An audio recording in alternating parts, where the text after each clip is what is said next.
Hello and welcome back to Supposedly Fun. My name is Greg, here today to do sort of a Friday Reads check-in, see how you guys are doing and holding up given everything that is going on. I hope you're doing well wherever you are.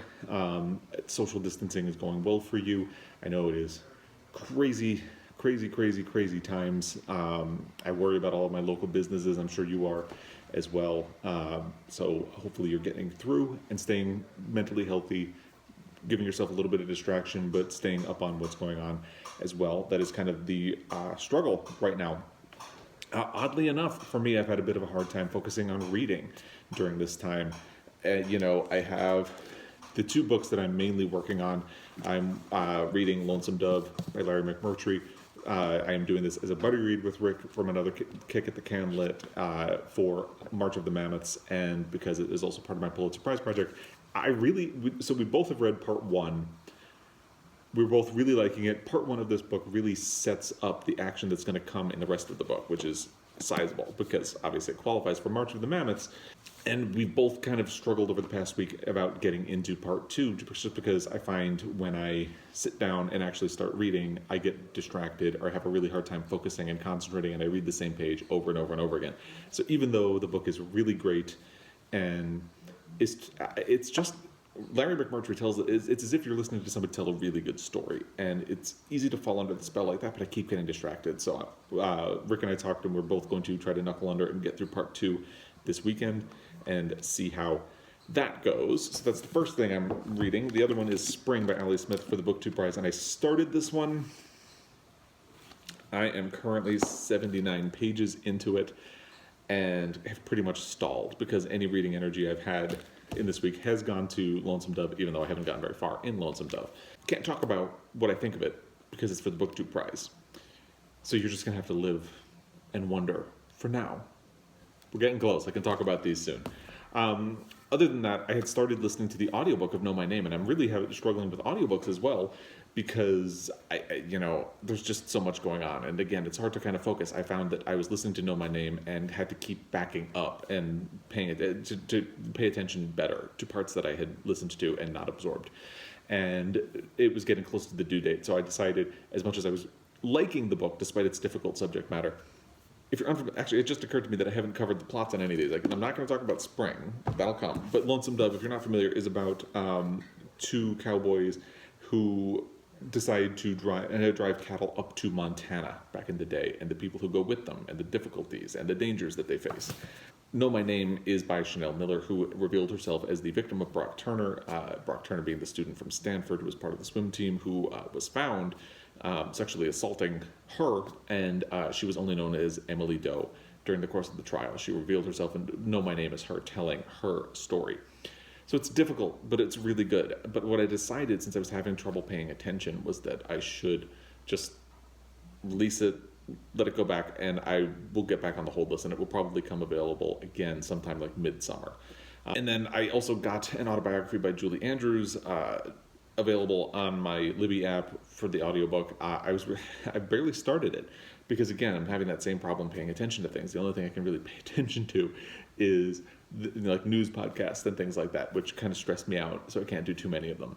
So it's been this weird mix of things, and usually, like when I go to bed at night, I will pick up Lonesome Dove, get a couple of pages in, and then just kind of put it down and watch either an episode of the Great British Bake Off, or I hadn't watched Project Runway since it moved to Lifetime, but I've been watching the most recent season, and I'm having a love-hate relationship with it, but I need something to watch and distract myself, so I've been doing it.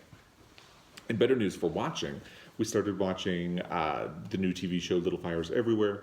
Last night. It is based on the book by Celeste Ng, starring Reese Witherspoon and Kerry Washington. It was part of Reese Witherspoon's book club, and she produced it through her production company, Hello Sunshine, and it's really good. I was not super optimistic about it. I was curious, at least, because Little Fires Everywhere has a lot of layers. There's a lot going on in the book. If you're unfamiliar, the premise of it is that in the beginning of the book, Elena Richardson, the character played by Reese Witherspoon, is outside watching her house burn down, and one of her daughters is missing. And then the story flashes back to tell the story of how they got to that point. None of that is a spoiler. It happens right in the beginning of the book. And the setup for it is that Kerry Washington's character, Mia Warren, comes to town. She is basically just kind of travels around with her teenage daughter. And her teenage daughter wants to settle in one place. They end up settling in Shaker Heights, which is a very intentionally chosen location by Celeste Ng because it's where she grew up. And she was always fascinated by how planned the community was and how imperfect life actually is compared to how rigorously you can plan things. And it works really well. And then Mia and her daughter get tangled up in Elena's family, and of course it all leads to what you opened with, Elena Richardson's house burning to the ground. So there's a lot that goes on. There's a lot about race and privilege and motherhood, and I just wasn't quite sure a TV show would be able to capture all of those things. But it's done a really good job of explaining things without making it stop and explain, like, this is what's happening here. And I'm just really fascinated to see where it goes. We've only watched the first 2 episodes. Right now there are only 3 on Hulu, and then after that it's going to be released weekly. But I'm really excited, and I should have trusted Reese Witherspoon. I don't read all of the books that she chooses for her book club, but I follow along with her book club. I think not all of the books are for me as a reader necessarily, but I think she's really smart at choosing them. And it reminds me of a bookseller I used to work with at Borders named Kathy, who just absolutely knew what customers who came into the store were going to like. So she was really good at picking them. We had to have a display in the store that just had her picks on it, in case somebody came in and said, I need a recommendation from Kathy, because they wouldn't trust anybody else in the store. They only wanted hers. So we had to have a display at all times with books that she would recommend, because she was that good at knowing what people were going to like. And I think Reese Witherspoon has that talent. In fact, I just read an article about her in Vanity Fair, and Ann Patchett wrote the interview. And they were in a store, in Ann Patchett's bookstore, Parnassus, walking around, and Ann Patchett recommended a book to Reese Witherspoon, and her response was too interior. And that is kind of the trap that I used to run into as a bookseller, because I would recommend something to people who didn't want that level, and it's hard for me to always wrap my head around that. But somebody like Kathy or Reese Witherspoon kind of intuits how to, like, Little Fires Everywhere has a lot of deep stuff going on, but it's not an interior book, and it's not a heavy book, so you can get all of those things in without feeling like you're being made to eat your vegetables. So I just think she's a really smart lady. I'm going to link that article down below, because I just think it's really great. And I think she's a very smart woman, and I love what she has done with her book club, and how she's turned it into like a media empire. I just think that's really cool. I'm a little bit of a fanboy, in case you can't tell.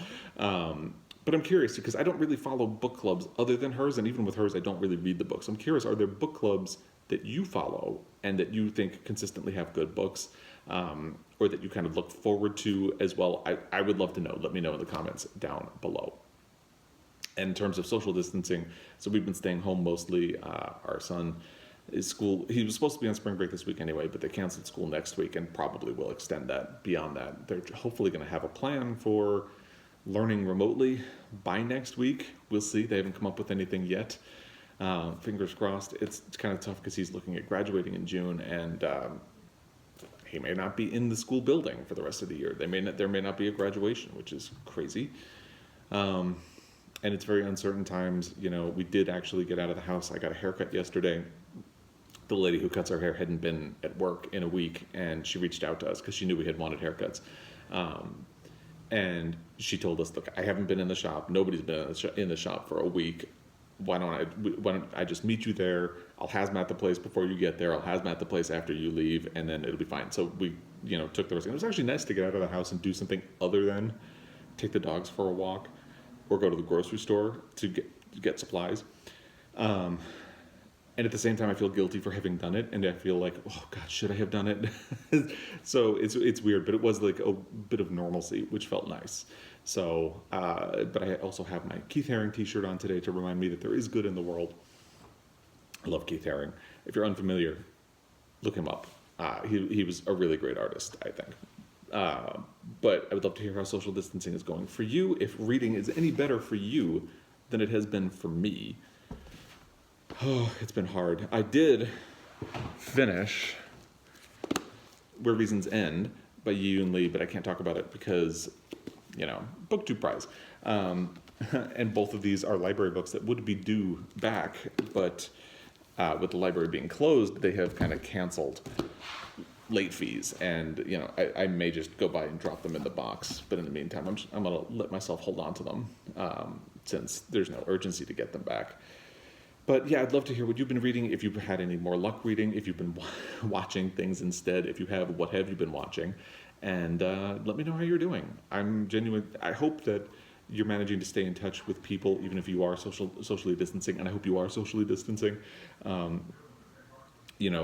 Maintain contact with people through text message, phone calls. I hate phone calls generally. I have to do a lot of them for work, but I've been on the phone with family more than I have been texting in the past.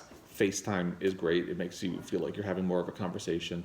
I'm going to try to get in touch with my sister and maybe FaceTime with my nieces over the weekend. And so just maintain in contact any way you can. Check in on people any way you can.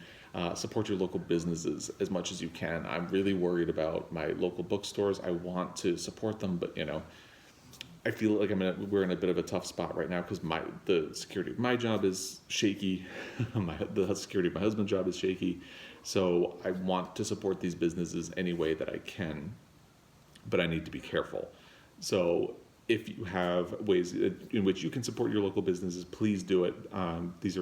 It's heartbreaking to see the hard work that people have put into opening these stores, maintaining these stores, and have this situation kind of hit them, and just it's sad. I really hope that a lot of them find ways to continue and keep going.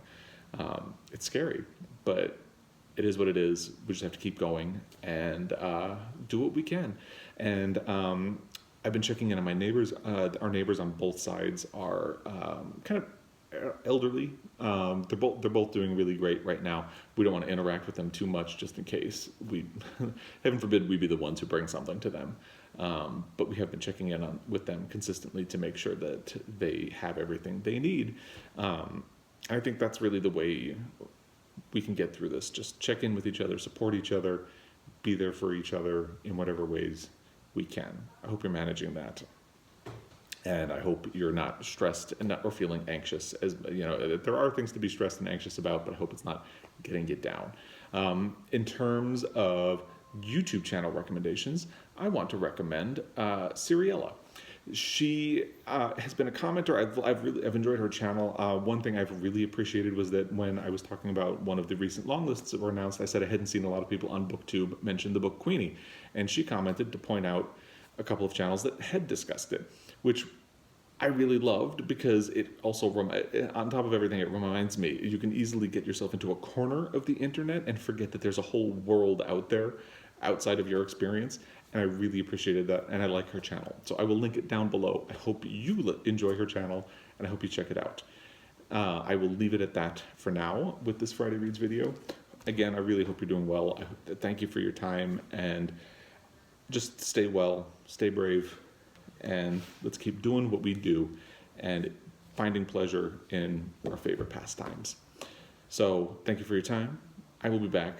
Until next time, happy reading.